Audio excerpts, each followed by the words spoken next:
असल में तो इंसान अहम है कि इंसान ने ज़मीन पर किस तरह रहना है। ये उस वक्त होता है कि जब तरबियत के ज़रिए आपका अंदर का इंसान बदलता है।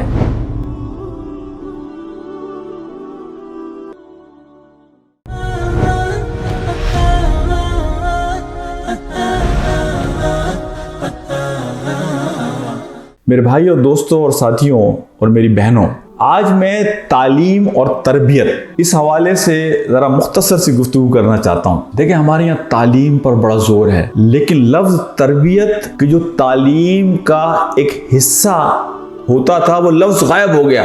ये फ़र्क क्या है तालीम और तरबियत में? देखिए, तालीम यह है कि आपको किसी चीज़ का इल्म हो गया, नॉलेज हासिल कर ली, आपको ये पता चल गया कि ये अच्छाई है, ये बुराई है। तरबियत यह है कि आपके अंदर के इंसान को इस तरह बदला जाए कि आप खुद ब खुद अच्छाई से मोहब्बत करने लग जाएं। जहां आप अच्छाई को देखेंगे आप उस तरफ झुकते चले जाएं, और जहां आप बुराई को देखेंगे खुद ब खुद आपके अंदर उसके हवाले से नफरत पैदा हो जाए। ये उस वक्त होता है कि जब तरबियत के जरिए आपका अंदर का इंसान बदलता है, अंदर के दिल की आंख बदलती है। इसीलिए मौलाना मौदूदी रहमतुल्लाह अलैह ने एक जगह बात फरमाई कि एक आदमी वो है कि जो तकवा की एक फहरिस्त अपने पास लिया हुआ है कि तकवा अल्लाह ने इस चीज़ से मना किया है, अल्लाह ने इस चीज़ से मना किया है, अल्लाह ने इस चीज़ से मना किया है, और वो उसमें मुब्तला हो जाए, वो ऐसी खराबी में मुब्तला हो जाए कि जो उससे ज़्यादा शदीद है कि जिसकी फहरिस्त वो घूमता फिरता है लेकर, इसलिए कि वो उसकी फहरिस्त में नहीं है।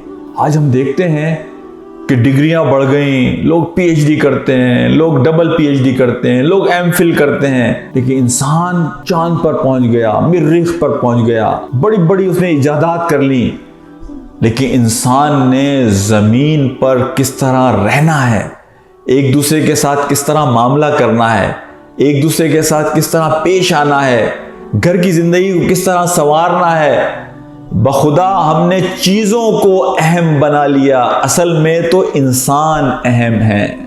मैं आपसे इसीलिए कहता हूँ कि बच्चों की तालीम से ज़्यादा उनकी तरबियत को फोकस करने की ज़रूरत है, और तरबियत के लिए हमें रोल मॉडल फराहम करने होंगे, हमें खुद बच्चों के लिए रोल मॉडल बनना होगा। इसीलिए कहते हैं ना कि इस्लाम में बच्चों की तरबियत फोकस नहीं है, असल में तरबियत फोकस है माँ बाप की, कि अगर माँ बाप की तरबियत सही हो गई, अगर माँ बाप का किबला सही हो गया, अगर माँ बाप का जहन और सोचें सही, अगर उनका ईमान सही, अगर उनका रुख और डायरेक्शन सही, तो फिर बच्चों की तरबियत करना कोई मुश्किल काम नहीं है। आप जिन चीज़ों पे खुद यकीन करते हैं और यकीन रखते हैं और अपनी अमली ज़िंदगी में जिन चीज़ों पर अमल करते हैं, बच्चे उन चीज़ों पर आपके कहे बगैर अमल करेंगे। कहे बगैर, ये वो चीज़ है जो ट्रांसमिट होती है बगैर ज़बान हिलाए आपसे बच्चों की तरफ। तो मैं अल्लाह से दुआ करता हूँ कि वो हमें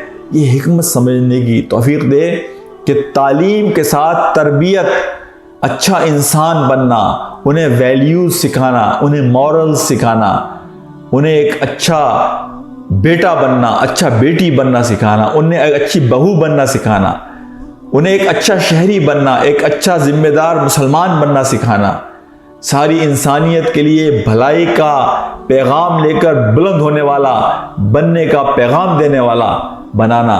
ये सब कुछ उसी वक्त होगा कि जब तालीम के साथ तरबियत भी हमारा फोकस होगी, जब तालीम के साथ तरबियत पर भी हम तवज्जो देंगे। अल्लाह ताला हमारी रहनुमाई और मदद फरमाए। व आखिर दावाना अल्हम्दुलिल्लाहि रब्बिल आलमीन। अस्सलामु अलैकुम व रहमतुल्लाह।